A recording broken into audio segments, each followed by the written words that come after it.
não nos esperam. Aleluia. Evangelho de Mateus, capítulo de número 16, versículo de número 18. Amém? Amém.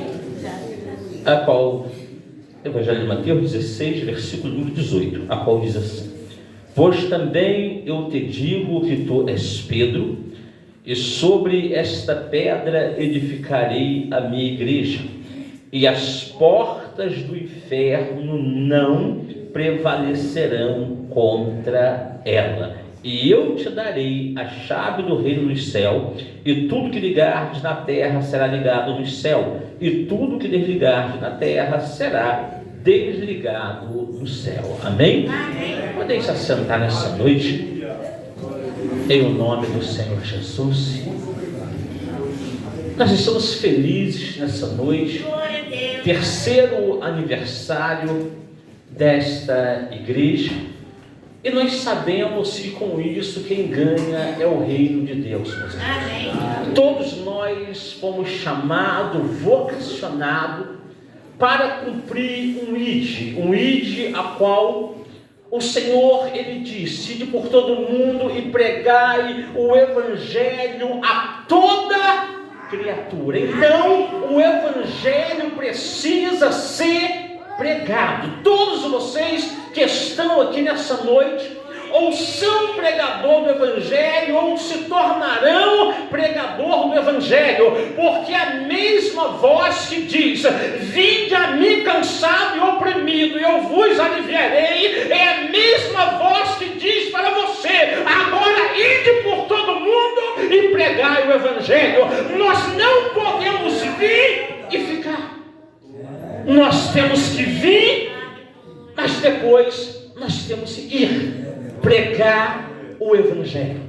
Então o propósito da igreja de Cristo está voltado para a evangelização, para a pregação do evangelho.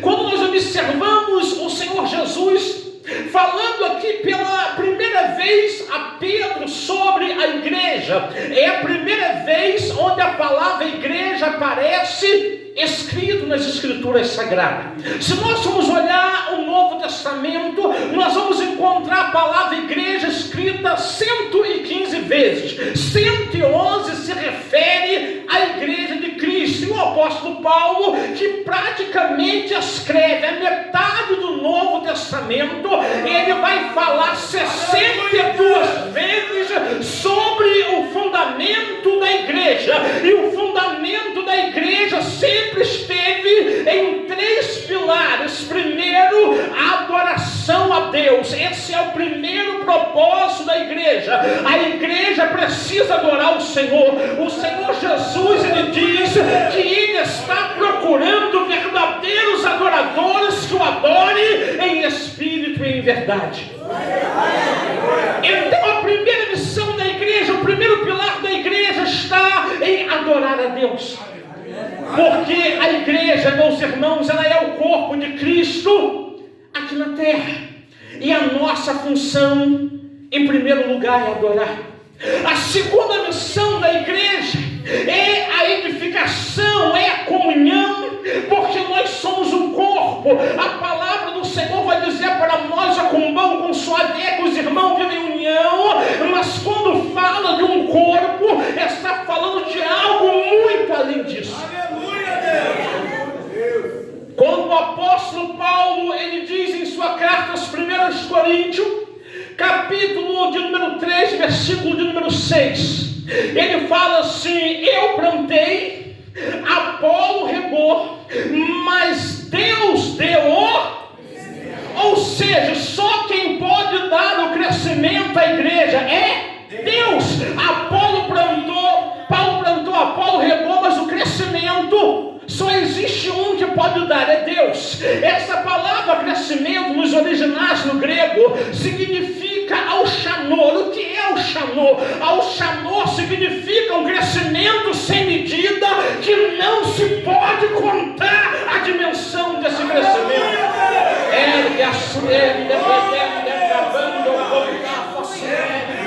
A igreja de Cristo, ela já está vocacionada para crescer. E então quem dá o crescimento é Deus. crescimento existe critério.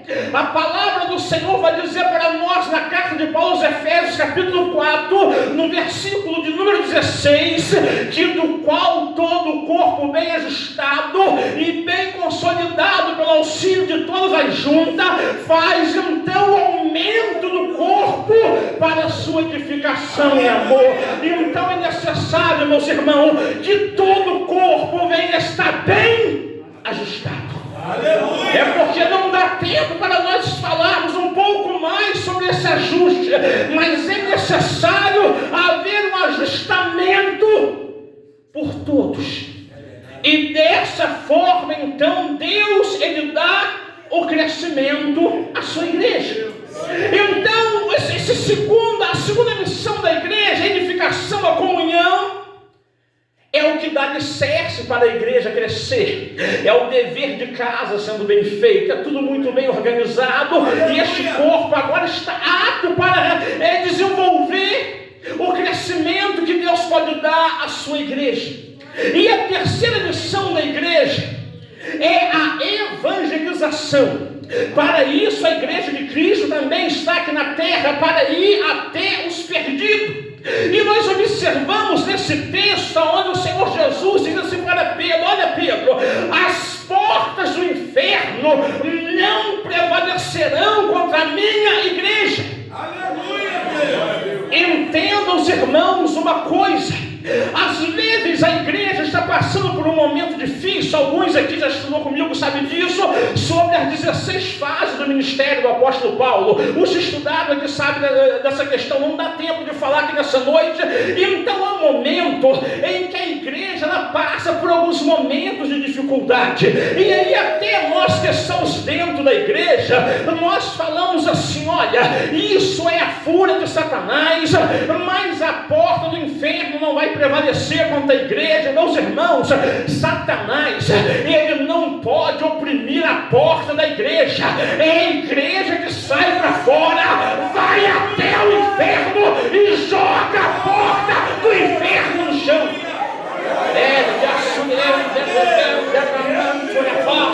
Satanás não pode acuar a igreja de Cristo. E alguns percebem que às vezes a coisa não está muito boa dentro da igreja e pensa que é uma investida do inimigo contra a porta da igreja. Eu não li isso na Bíblia ainda.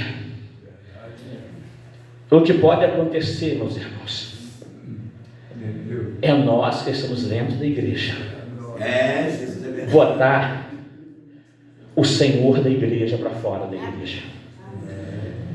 É uma igreja sem Deus, a coisa fica complicada. Nós estamos vivendo o século 21.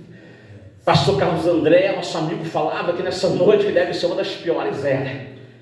Meus irmãos, parece que estamos no século 17, pastor. É tenso. Nós precisamos compreender que os problemas gerados dentro da igreja é responsabilidade nossa.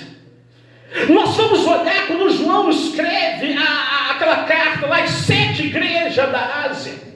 Os irmãos vão ver que ali era por volta do ano 95 depois de Cristo. Não tinha muito tempo, não. Jesus ele teve sua ascensão ao céu por volta dos seus 33 anos de idade.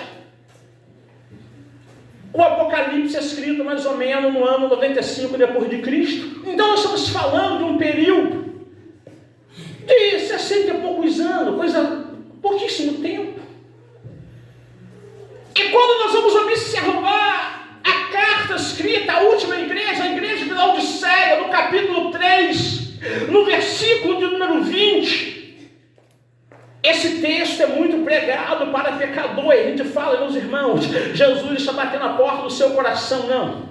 Esse texto se refere a Cristo batendo na porta da igreja. Então não adianta a gente inventar e falar que a Bíblia diz o que a Bíblia não diz. Esse texto, Cristo estava batendo na porta da igreja de Laodiceia. E ele fala assim, ó: eis que eu estou à porta e bato. Já estava do lado de fora. Na igreja de Laodiceia, ele já estava do lado de fora.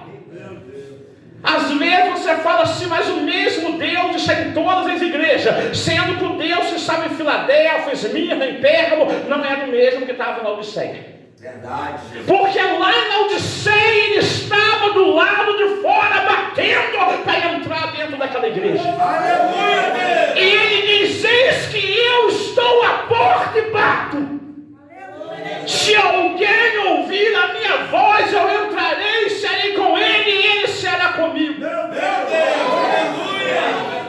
Agora eu te faço uma pergunta: o que você acha 2000 anos depois? Nós estamos falando lá no comecinho. Nós estamos falando quando houve um momento em que a água brotava da fonte ainda de uma maneira muito natural. O que vocês imaginam 2000 anos depois? Quem aqui já assistiu aquele desenho de Pica-Pau? Todo mundo já assistiu? Aquele desenhozinho Corrida Maluca, todo mundo já assistiu? E vocês lembram que o trapaceiro ele vinha com uma plaquinha e indicava o caminho errado para o outro se perder? É isso que Satanás vem fazendo com a igreja ao longo do tempo. Ou seja, daqui a 30 anos eu boto uma plaquinha indicando o caminho errado para a próxima geração. Daqui a mais 20 anos eu boto mais uma plaquinha ensinando o caminho errado para a próxima geração. E de plaquinha em plaquinha chegamos a essa situação complicada. Meu Deus, é verdade. Meus irmãos, e a igreja ela foi se perdendo dentro da sua trajetória. Porque quando nós falamos de igreja, nós não estamos falando de religião. Religião vem do latim, significa religar, ligar o homem a Deus. Toda religião leva o homem a Deus. Mas Paulo ele fala o contrário. Ele diz em Romanos 1,16: pelo que eu não me envergonho do Evangelho de Cristo, porque o Evangelho ele é poder de Deus para a salvação de todo aquele que crê. O Evangelho de Cristo, ele é poder de Deus. Mas o Evangelho de Cristo, Jesus, é verdade. ele tem as suas complexidades, meus irmãos. Por qual motivo, pastor? Quando você aceita Jesus, a Bíblia diz em 2 Coríntios 5,17: ora, se alguém está em Cristo, nova criatura é, as coisas velhas se passaram e tudo se fez. Você agora é uma nova criatura. Você agora é chamado de cristão. A palavra cristão significa uma cópia autêntica de Cristo. Aleluia. A palavra cristão significa um pequeno Cristo. Ou seja, quando você aceita Jesus, você tem que aceitar as qualidades de Jesus. Aleluia. E é aí que começa o problema nessa geração. Essa geração até quer aceitar Jesus, mas essa geração tem dificuldade em aceitar as qualidades de Jesus. Meu Deus. Então é onde nós vamos ver que o Evangelho tem se tornado algo um pouco complexo, mas é uma complexidade que nós precisamos estar atento ao longo do tempo. Nós vamos observar que lá na igreja primitiva, os cristãos tinham tudo em comum entre eles.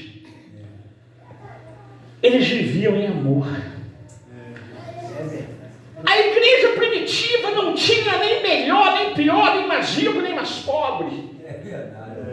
Todos se igualavam. A igreja de hoje, eu não preciso nem falar para vocês, meus irmãos. Se eu for falar aqui, a gente até vai estar explicando o óbvio. Mas dá uma olhada o que é a igreja de hoje. Você vai ver que essa comunhão não existe mais. A igreja primitiva, quando Pedro e João vai subir ali ao templo para orar, na hora nona, às próximas 3 horas da tarde, e eles foram entrar ali por uma das portas, a porta chamada Formosa, vê um homem coxo ali na entrada do templo, e ele pede uma esmola. Olha que Pedro e João não tinham nem ouro nem prata. Eu já vou te explicar esse mistério. Pedro olha para aquele homem coxo e fala assim: olha, nós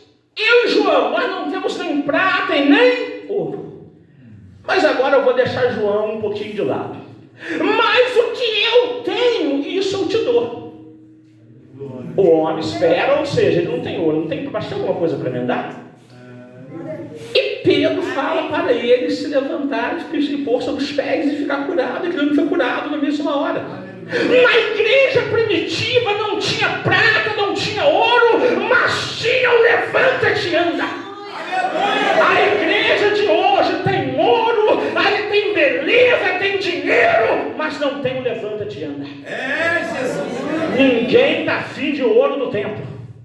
As pessoas querem entrar paralítico sem andando, quer entrar enfermo, sair curado, quer entrar com seus problemas e sair com seus problemas resolvidos. Não adianta maquiar uma igreja para apresentar algo bonito aos olhos, mas sem a essência daquele que faz.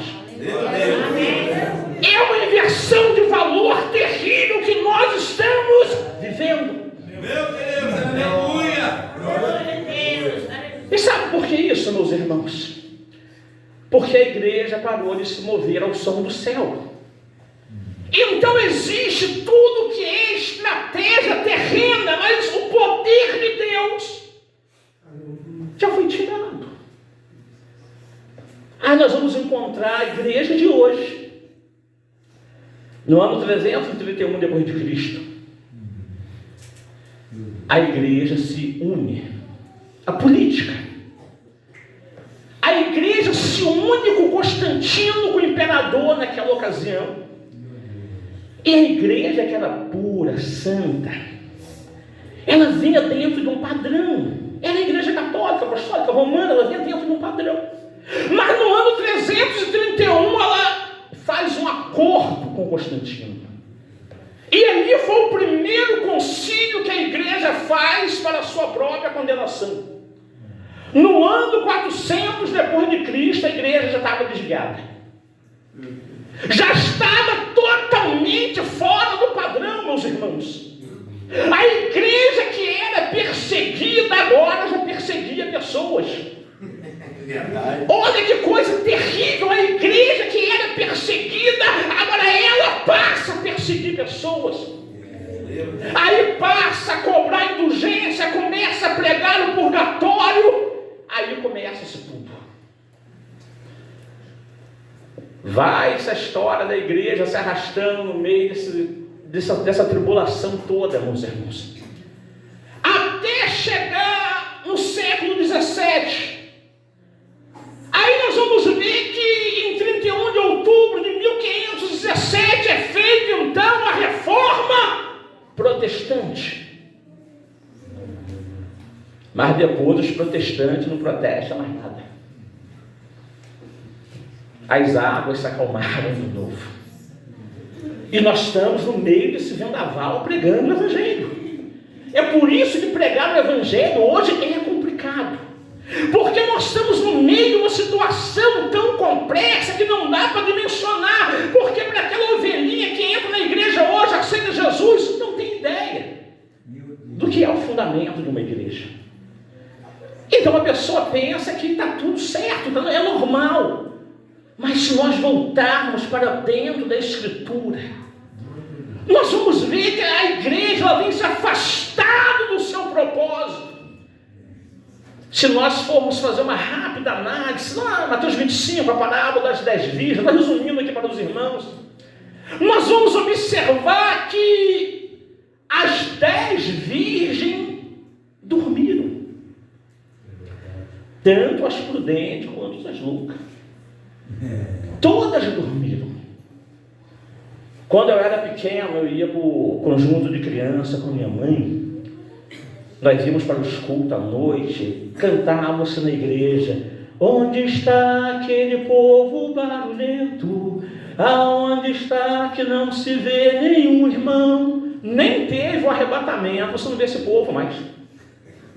Eu lembro que eu ia no hospital evangelizar antigamente, não tinha vaga para orar, era tanto crente para orar um doente, que às vezes eu só entrava lá para ajudar quem já estava lá, porque não tinha como, era mais crente do que doente. Você entra no hospital hoje, os crentes sumiram. Você ia ver livre dia de domingo, era um aqui, um na outra esquina, era tanto que você falava, falava, meu Deus, está embolando tudo. Hoje você procura um ar livre, parou, você não vê mais nada. Grupo de evangelismo, os cristãos se encontravam na rua, davam um aperto de mão, as línguas estranhas vinham, unção era derramada num abraço. Aleluia! Era a época que tinha a paz do Senhor. Os crentes hoje falavam, vocês são rapaz, já te dão um tchau, rapaz. É a igreja de hoje. Nós vimos que tudo está se acabando. E a gente que pegamos um pouquinho de uma época lá atrás, a gente vai olhando e vamos vendo, Deus está ficando esquisito. Cada dia que passa a coisa vai ficando mais complicada. E Jesus está voltando, meus irmãos. Jesus está vindo buscar a sua igreja. Aleluia! E por isso você, como igreja, precisa se atualizar.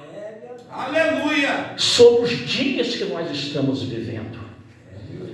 Os dias que nós estamos vivendo não são dias fáceis. Foi dito aqui nessa noite que Cristo está para voltar a qualquer momento. Isso é fato. Quando o Senhor ele cria esse mundo, em 6 dias ele cria tudo. No 7º dia, ele descansa. Deus estava revelando para nós, meus irmãos, que o tempo de vida do homem na terra seria cerca de 6.000 anos. Ele fala a Pedro, olha, Pedro falando, um dia para Deus é como 1.000 anos, 1.000 anos é como um dia.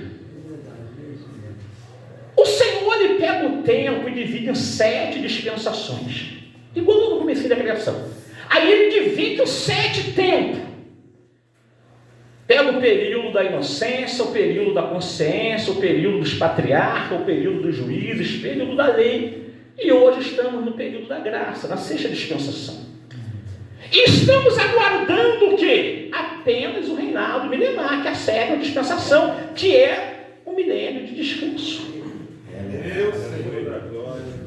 E Cristo está às portas para buscar a sua igreja. Alguns aqui que já estudaram comigo, já ensinei para vocês, já fiz as contas das 7 dispensações para vocês. Quem estudou isso? A Chivada que estudou isso aqui com a gente. Eu fiz as contas para vocês sobre as semanas de Daniel e fizemos as contas das semanas escatológicas e fizemos as contas também de Mateus 24 e tudo fecha no mesmo lugar. Aleluia. Então nós sabemos que Cristo está às portas. Mas o inimigo ele vem tumultuando a igreja, meus irmãos. Porque a Bíblia diz que esse evangelho do reino será pregado em todo o mundo para testemunho das nações. E então depois disso virá o fim. A que velocidade a igreja tem andado? A que velocidade? A igreja tem diminuído o seu espaço, ano após ano. A igreja tem andado mais devagar. Aonde hoje você vê que tem lugares que a igreja ela não é mais igreja. Tem lugar que quem dita as ordens não é mais a igreja. Você vai ver lugares aí que são tomados pelo mal, aonde a igreja tem que dar bênção a essas pessoas. Tem que pedir permissão para fazer um culto ao ar livre, tem que pedir permissão para fazer alguma coisa. A igreja ela anda submissa ao diabo. E como alguém consegue ver isso como uma coisa normal? Uma igreja que nos nossos dias tem ficado anêmica, apática diante da realidade que nós estamos vivendo. Meus irmãos, mas para você que é a igreja de Cristo, para você que Deus levantou, para você que Deus te chamou, eu sei que Deus tem um chamado com cada um de vocês aqui nessa noite. Entenda uma coisa, a palavra de Deus ela não mudou.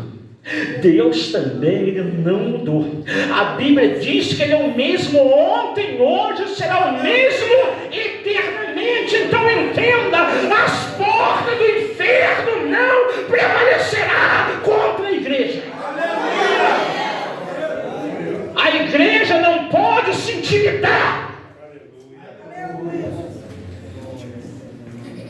Você vai ver crente pregar o evangelho, quando vai falar do mau elemento, tira o microfone da boca, para escutar. Está pregando para quem? Está pregando para quem? E eu falo isso com os pastores, sabe? Eu prego em qualquer lugar, e eu prego na cidade, eu prego em favela, eu prego no deserto, não tem diferença não. Para mim qualquer lugar é um lugar. Mas a gente vê que os cristãos têm coisa que é melhor vigiar. Meus irmãos, na pregação do evangelho não tem isso não. Foi pregado aqui nessa noite, foi ministrado. Tiago foi morto. Pedro foi encerrado na prisão também, mas o anjo livra ele, porque ainda não era o momento dele ir. E então nós sabemos que todos nós iremos morrer um dia. Mas por qual causa você quer morrer? Já decidiu por qual motivo? Porque morrer todo mundo vai. Agora basta saber por qual motivo. Todo dia morrem pessoas. Mas por qual causa essas pessoas estão morrendo? Então nós cristãos, nós damos a nossa vida pelo Evangelho de Cristo. Aleluia! E todavia lembrando que as portas do inferno não prevalecerá contra a igreja. Então entenda que você é a igreja de Cristo. Você foi chamado para fora. Amém. Você é uma pessoa diferenciada. Lá em Miqueias 2:10 a Bíblia diz assim: levantai-vos e andai-vos, porque não será aqui o lugar do vosso descanso. Tem crente pensando em parar, pensando em desistir, dizendo está cansado, mas Deus está dizendo para você: levanta e anda, o seu lugar de descanso não é aqui. O seu lugar de descanso é na eternidade. Nós não somos daqui, nós não temos nada a ver com esses costumes daqui, nós somos cidadãos dos céus. Então nós estamos subordinados àquilo que a palavra de Deus ela diz para nós. Glória a Deus. Aleluia. Porque nós estamos sendo preparados, meus irmãos, a encontrar um noivo. Aleluia. Mas como eu dizia, chegou o tempo em que as virgens dormiram às 10, 5 loucas, 5 prudentes. E de repente a voz do Espírito clama, aí vem o noivo, sai ao encontro. As 10 despertaram juntas, mas 5 tinham azeite e 5 não tinham. Meus irmãos, a Bíblia vai dizer para nós, em Eclesiastes 3, que existe um tempo para todo propósito debaixo do... Amém. Entenda bem, não é um tempo para qualquer coisa. É um tempo para todo propósito. Essa palavra propósito nos chama a entender isso com um pouco mais de carinho. Então existe um tempo, mas tem 3 coisas na Bíblia que não existe tempo. A primeira delas está lá no livro de Provérbios 17, versículo 17, quando diz assim: em todo tempo ame o amigo e na angústia nasce um irmão. Aleluia! Então você que não ama o seu amigo a todo tempo, no dia da angústia você não vai ter um irmão. Pastor, mas eu ouvi alguém pregar que maldito é o homem que confia no homem. Isso é mais uma praquinha daquela que Satanás coloca. Porque o texto completo, ele fala assim, ó: maldito o homem que confia no homem e faz do braço do homem a sua força, e não confia no Senhor. Então esse é maldito. Esse pedaço que faz do braço do homem a sua força, estira fora. Maldito é o homem que confia no homem. É igual Satanás chegou no Éden e falou para Eva: você vem cá, é assim que Deus disse, não comereis de toda a árvore do jardim? Aí Eva tentou explicar, não, Deus falou que pode comer de todas, mesmo de uma do bem e do mal. Não, porque ele sabe, quando comer dessa aí, sereis como ele, sabendo o bem e o mal. Então o inimigo está sempre distorcendo a Bíblia um pouquinho. Então não confia em ninguém. Se a igreja é um corpo, nós temos um corpo. Se eu não acreditar no que os meus olhos veem, no que meu ouvido ouve, no que a minha boca fala, eu já fugi da realidade. E o inimigo, ele quer que as pessoas rompam com a sua realidade. Então, quando dizem todo tempo, ame o amigo e na angústia, que vai nascer um irmão. O inimigo tem quebrado esses elos tão importantes. Porque para isso não há tempo. Segunda coisa, Eclesiastes 9, versículo 8. Diz assim: em todo tempo sejam alvas as tuas vestes, e nunca falte óleo. Meus irmãos, aleluia! Quando a Bíblia fala em todo tempo sejam alvas as tuas vestes, eu vou explicar algo para você, não saindo do teor da mensagem. Lembra quando aquela mulher do fluxo de sangue, ela falou assim: bom, se tão somente eu tocar nas suas vestes, eu ficarei. Quando aquela mulher toca nas vestes de Jesus, sabe aonde ela tocou? Na santidade de Jesus. As vestes de Cristo significava a santidade dele. Ela toca na santidade de Cristo e ela é curada. Aí a Bíblia diz: seguir a paz em todos, a santificação, sem a qual... Então, sem santificação não tem acordo. E a outra coisa, tem que ter o óleo que simboliza o Espírito. Temos que ter. E a terceira coisa que não há tempo, já voltando com o teor da mensagem, está lá em 2 Timóteo 4, versículo 2, que pregues a palavra em tempo e fora de tempo. Então, para pregar a palavra de Deus não existe tempo, e tem pessoas esperando o melhor momento para começar a pregar. Não adianta você esperar o melhor tempo, você esperar o melhor momento, não adianta. Cristo está voltando para buscar a sua igreja, e enquanto Cristo está voltando, meus irmãos, Satanás não tem descansado. A Bíblia diz que ele veio para roubar, matar e destruir, e todos os dias ele continua roubando, matando e destruindo. Então a igreja de Cristo não pode parar. Aleluia! Porque Satanás quer povoar o inferno, o lago de fogo. Não foi feito para o ser humano. Diz que o lago de fogo foi preparado para Satanás e seus anjos. Mas Satanás todo dia leva almas para o inferno. Porque essas almas que estão no inferno, meus irmãos, morreu sem Cristo. Isso é complicado. A palavra do Senhor, ela vai dizer para nós, eu estou encerrando, sobre 4 julgamentos a Bíblia ensina para nós. Nós vamos ter um primeiro julgamento após o arrebatamento da igreja, aonde nós iremos ao tribunal de Cristo, lá para nós recebermos os nossos galardão. Então todos nós ali, claro, vamos ser julgados segundo as nossas obras, porque ali nós vamos chegar ali para receber galardão. Então cada um receberá o galardão daquilo que fez. Mas se você olhar e entender, bom, mas galardão, por que receber galardão? Isso é mais um fundamento dentro da Bíblia que poucos conseguem entender o que é isso. Meus irmãos, galardão não é uma coisa qualquer. Você pode procurar isso aí em qualquer lugar, em qualquer literatura, que não adianta. Só a Bíblia pode te revelar o que é isso. Você vai ver que galardão não está em águas rasas. É semelhantemente igual aquela luz que Deus criou lá no livro de Gênesis, e disse Deus haja luz, e alguém pensa que a luz foi o sol que Deus criou. Não, o sol e a lua foi ser criado lá no 4º dia da criação. A luz que Deus cria no primeiro dia não tem nada a ver com o sol, não tem nada a ver com lua, não tem nada a ver com estrela, nada a ver com isso. Mas alguém logo entende que a luz é o sol. Não é. São aqueles fundamentos bíblicos que estão ali, revelados, contidos dentro da palavra de Deus, mas se requer um pouco de entendimento. O galardão justamente está inserido dentro desses princípios, aqueles textos dentro da Bíblia, que nós precisamos se debruçar um pouco mais, para nós conseguirmos enxergar aquilo que o Espírito Santo está nos falando.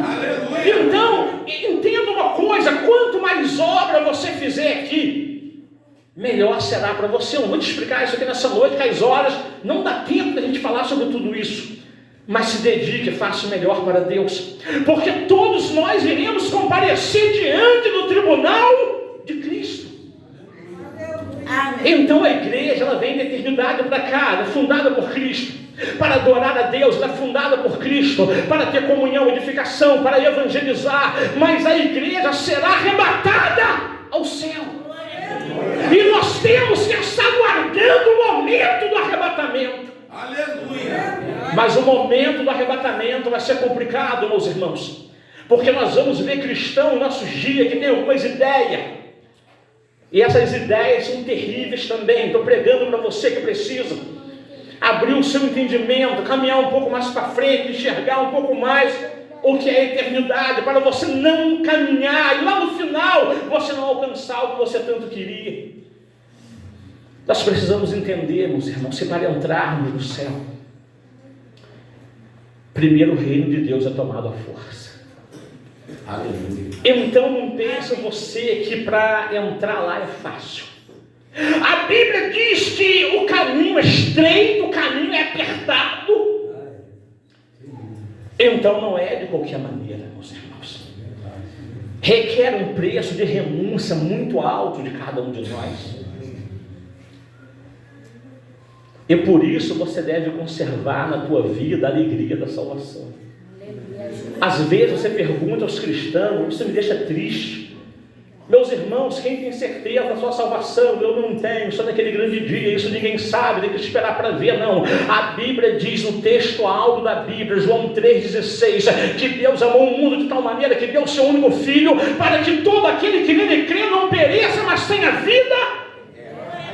Então, se você duvidar da sua salvação, você está duvidando do amor de Deus. Nós vamos ver o salmista, quando ele comete um pecado de adultério, um pecado de homicídio, lá no Salmo 51, ele fala: Senhor, não retires de mim o teu Espírito, e torna-me a dar a alegria da sua salvação. O crente salvo sente a alegria da salvação. Você não pode perder essa alegria dentro de você. A alegria da salvação tem que ser permanente. O apóstolo Paulo, em 2 Timóteo 4,7, ele diz: combati o bom combate, acabei a carreira e guardei a fé, mas agora a coroa de justiça está preparada para mim. Ele não tinha dúvida nenhuma da coroa que estava preparada para ele. Então aprenda a combater um bom combate, aprenda a terminar a tua carreira, mas guardando a fé. Aquela fé salvífica. Você vai ver o apóstolo Paulo a caminho de Damasco, Atos capítulo 9, no versículo 5, quando o Senhor aparece para ele, ele fala: Senhor, quem tu és? Ele interroga: eu não sei quem é. Então ele pergunta: quem és, Senhor? E ele fala: eu sou Cristo a quem tu persegue, duras para ti recalcitrar contra os meus aguilhões. Quando você vai olhar lá em 1 Timóteo 1,2, parece ser outra pessoa. O apóstolo Paulo fala assim: porque eu sei em quem eu tenho crido, e sei que ele é poderoso para guardar o meu depósito até aquele grande dia. A primeira expressão dele foi: quem és? Mas depois de encontrar Cristo, agora eu sei em quem eu tenho crido. Você precisa saber em quem você tem crido.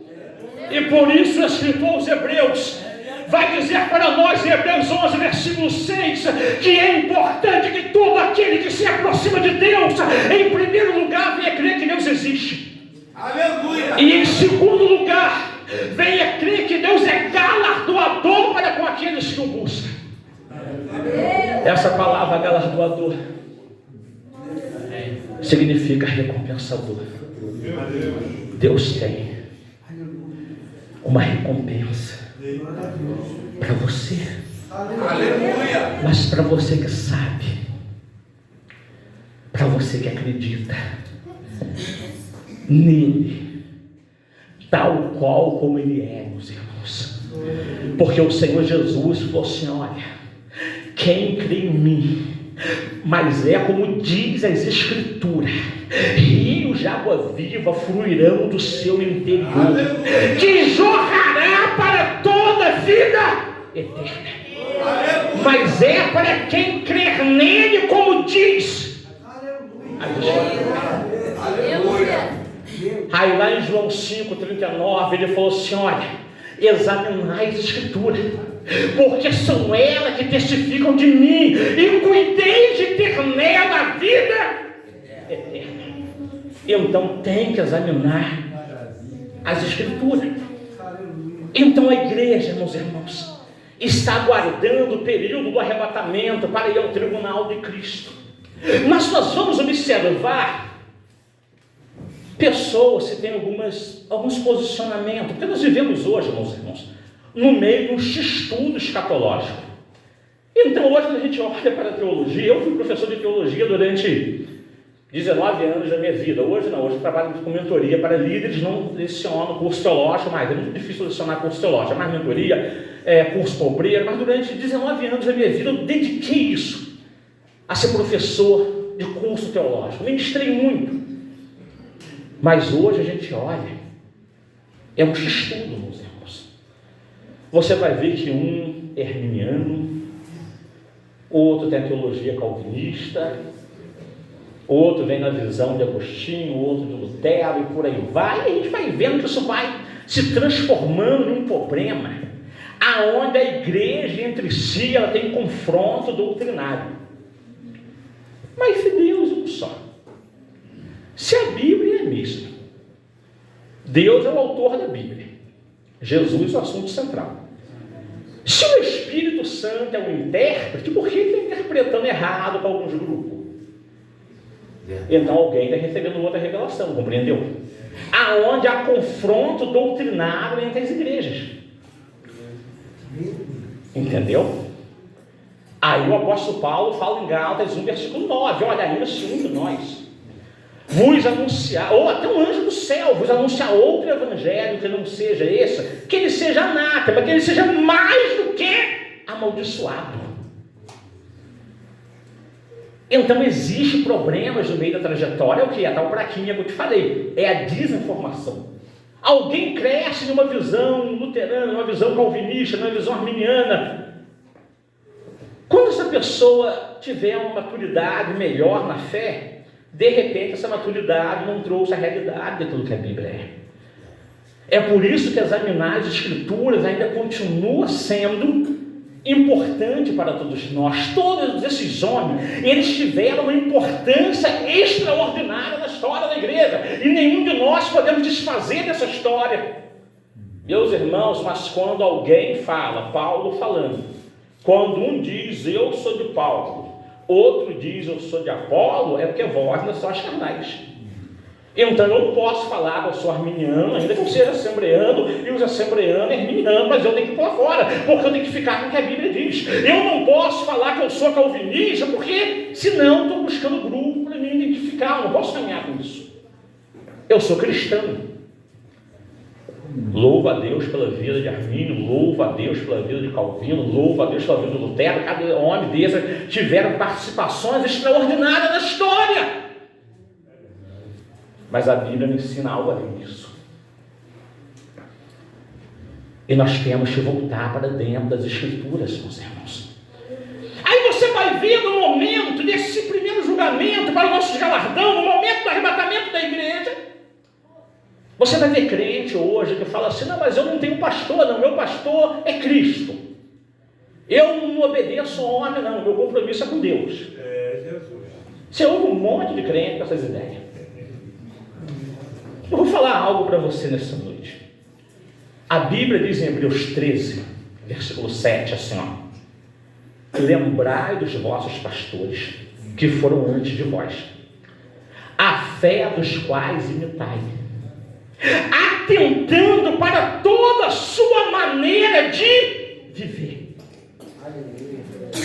Já pensou se eu estivesse aqui hoje, eu fosse um pastor rebelado com o nosso pastor Laurino? Já pensou se eu estivesse aqui hoje, eu fosse um pastor brigado com o meu pastor, e eu discordei do meu pastor, e eu abri uma igreja também? Como eu vou lembrar do meu pastor que foi antes de mim? Aí eu já vou cair em uma tradição para a Bíblia, tá vendo? Não adianta querer, meus irmãos, não tem como dar passada no reino de Deus. Vou dar uma pedalada aqui, não, vai cair na própria condenação. Quando você olha as 7 igrejas da Ásia, Cristo, ele fala assim, olha, se você não se converter, eu mesmo virei e tomarei o castiçal da sua mão. Não tem ninguém se rebelar aí dentro. O dono da igreja vem, toma o castiçal da mão do anjo da igreja e acabou. Reluz ele a nada. Não precisa dessas baboseiras todas que a gente vê hoje. Então entendam. Primeiro você tem que lembrar do seu pastor que te antecedeu. Você tem que ter raiz. Hebreus 5,4 diz assim: ninguém tome para si essa honra se não for chamado por Deus, como assim foi Arão. Aleluia. Só podia ser sacerdote quem decidia de Arão, quem era da tribo de Levi. Então o ministério é dado por imposição de mão, mas por um pastor que você vai se lembrar dele, é seu líder, e alguém que vai dar conta de você. Não é você fazendo aquele acordo que as convenções fazem hoje, que é tudo acordo financeiro. Vem aqui, você vai ser ordenado e você agora é independente. Você agora é submisso somente à convenção. É mais uma praquinha que o inimigo criou. Cristo funda a sua igreja lá no começo, Mateus 16, 18. Em 1951 vem alguém e fala: agora eu vou criar uma convenção que vai tomar conta das igrejas. A igreja se torna menor do que uma convenção. O ministro de Cristo é menor do que uma convenção. É uma redução terrível, meus irmãos. E olha que eu falo isso aqui, olha que nosso pastor é convencionado, nós, todo mundo, temos um carinho pelos pastores, a convenção, não nada contra. Mas eu só estou explicando para vocês como o evangelho vai sendo reduzido. E se não abrir a mente, a coisa só tende a se complicar. Então as raízes começam a se perder pela liderança. Então você vai ver que todo pastor precisa ter pastor. Hoje é normal o pastor que não tem mais pastor. Porque o pastor entende que ele é o dono do CNPJ. Então o dono do CNPJ é o dono da igreja. Sendo que a igreja de Cristo, ela nunca teve o CNPJ. Aleluia, Jesus. A igreja de Cristo não. Então o dono do CNPJ não é o dono da igreja. Entenda uma coisa: CNPJ é para assuntos terrenos, tem que ter, mas é para assuntos terrenos. A igreja de Cristo, Cristo é o cabeça, e nós pastores podemos ser do pescoço para baixo. Isso não pode ser excluído de dentro da igreja de Cristo em hipótese alguma. Então Cristo é o cabeça da igreja. O dono do CNPJ pensa que ele é o dono da igreja. Na minha igreja, não estou aqui na minha igreja, a igreja continua sendo de Cristo. Aleluia. Igreja não tem dono. Uma outra coisa que nós vamos compreender, que quando alguém se torna o pastor presidente, bom, eu agora não preciso mais obedecer ao meu pastor, a pastor nenhum. Ele é um antigo pastor. Antigo pastor? Quem aqui já é pai? Quem aqui já é pai no altar? Aí agora você é pai. O seu pai é seu antigo pai? Porque agora você já é filho, agora você já é pai, seu pai deixou de ser seu pai por isso? Não. Você é pai, mas você continua sendo filho do seu pai.